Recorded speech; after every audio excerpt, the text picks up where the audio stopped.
Hey, hi, hello, how you doing? I'm back again with another video. Nobody asked for it except for me. Just doing it for myself. Now, today I wanted to do a comic page redraw, which is sort of inspired by, brought about because of an excuse to. No, it's if you've heard of the screenshot redraws, they've been floating around for a bit. And it's essentially where you take like a frame of animation, just a still frame, and you redraw it in whatever style of which you prefer. For me, I wanted to do a page from a comic book. The comic book in question is Excalibur, Marvel's Excalibur. And for those of you who don't know, which is, I'd imagine a lot of you, because I had no idea what this was. I came upon this comic completely on accident. But I'm so glad that I have it, because it's probably my favorite comic that I have. And it was from the 1980s, and it was essentially like, I wanted to say that it's like British Avengers, but it's more like British X-Men, but it's more like the X-Men from America going to Britain, but then it's not even on the same planet as Britain, so there's that. Now, pretty much it's like, what happened is they just took some characters from the X-Men, and then they put Captain Britain there, and they were like, alright, this is fine. this is the team now. Here you go. Hope you don't mind. It apparently took off enough that it got its own series, so, you know, it happened. Yeah, so the core team, from what I can tell, it consisted of Nightcrawler, Kitty Pryde, which is Shadowcat, the Phoenix, which is Rachel Summers in this, and yes, that is the Rachel Summers that is a child of Jean Grey and Scott Summers, daughter from the future, you know, situation. Don't ask questions, I love her. Some girl named Megan, and Captain Britain, who I didn't even think was a real thing, but he is with his own series, and he has his own team.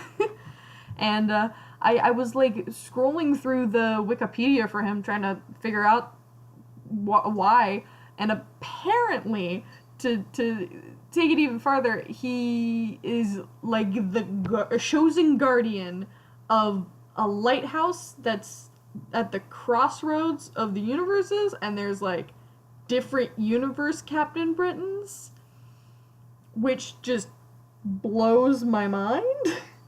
Oh, if you hear a jingle jangle, that's the cats are out and they're having a good time. But yeah, essentially the comic series was one of my favorite tropes, which is team, just a group of strangers or friends, essentially hopping from universe to universe, from parallel dimension to parallel dimension. I'm a big fan. I love the show Sliders. I loved Tsubasa Reservoir Chronicles growing up. Like, it's my thing. I love it.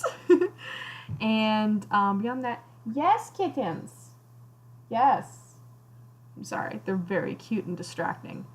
Anyways, the thing is with this issue in particular, they end up on a planet that is essentially just drowning in superheroes. They're just everywhere.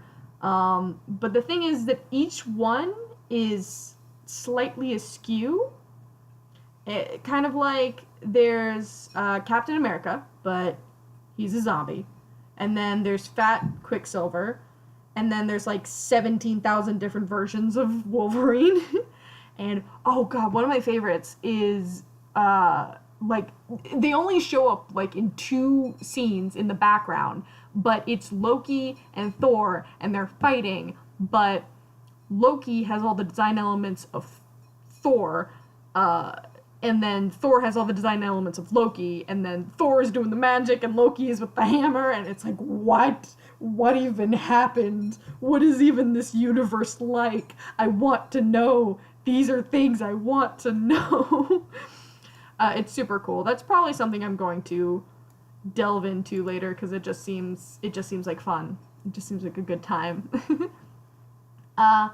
In this page in particular, I really wanted to draw, because situation setting up. In this scene, we see the Fantastic Four, which I love. I don't care what anybody says about the movie from the early 2000s and about how it was trash garbage, because I loved it and I watched it way too much. It was my childhood. Yes, kittens. I know. I don't know why people are so mean about it. It deserved that sequel. The sequel was not that bad. I know. I don't even know if you can hear the cat meowing, but that's what I'm doing. I'm talking to a cat and then talking to the computer. I don't know which is crazier. But anyway, so it's the Fantastic Four, and it starts out, this page starts out like they have found the cocoon of the Phoenix, but they don't really know it's the Phoenix yet. And it seems that everything's normal, because, Johnny's there, Reed's there, the Thing and Susan Storm are off in the background.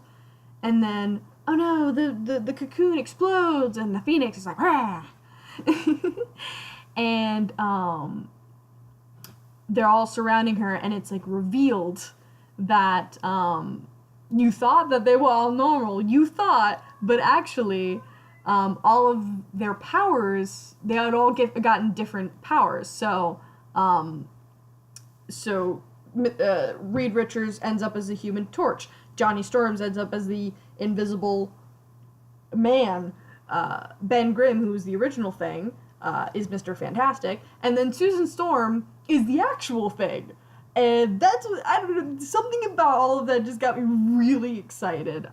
Like, the depiction of Susan Storm as, like, the Thing where it's, like, she's kind of still sexy, but also, like, she's a disgusting orange rock, but she's still sexy. Like, I love that.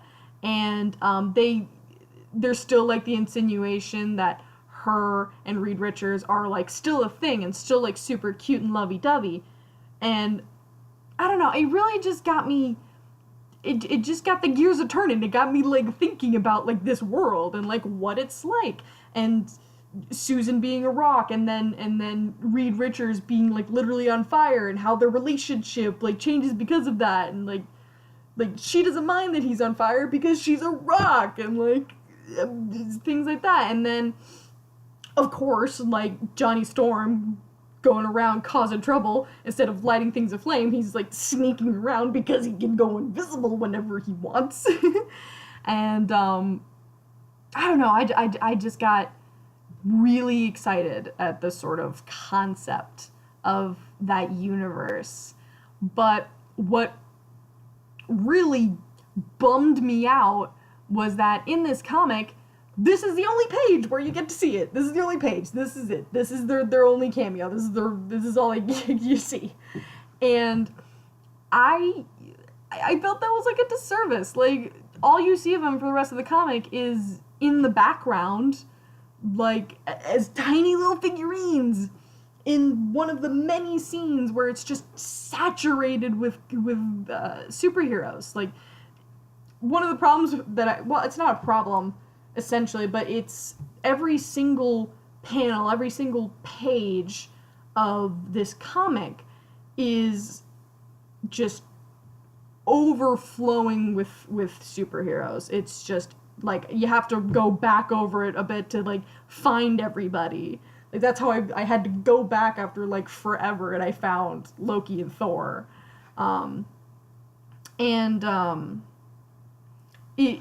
It's just a lot. And then they just fall into the background. And I'm like, no! Come back! Do more things! So this is the best I can do for right now, because I can't bring myself to actually do the full-out comic.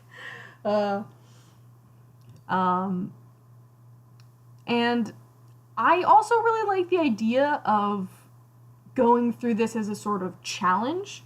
Like, one of the challenges that I had was I couldn't put away any words. Like, every single word on this page had to be put on the page that I made. And that was so hard for me, because I don't like to put a lot of words on my pages. I like to do more of everything with just the images, but in this sort of era, it was more like, here's a pretty picture every once in a while, and here is your novel that you're going to read this month. Enjoy.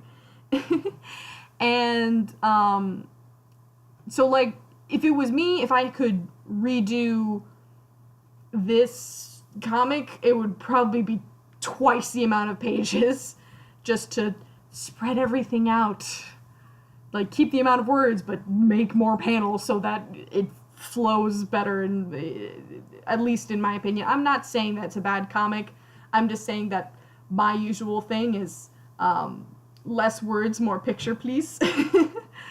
And like, one of the probably the most successful comics I've ever made had no dialogue. So I don't know what that tells you about me. It probably says a lot. But yeah, it's but I did keep the amount of panels the same as well. I didn't want to touch that. The only thing I did is I moved one of the panels to the bottom instead of, like, side by side, and I also changed the third panel so that it was the picture of a building before it gets exploded, because I felt that flowed more. You'll see that in the comparison in a hot sec. But I don't know. I think that I have succeeded at this challenge. I don't think that I did it any, like, better than the guy. I definitely took 6 times the amount of time that the original artist did.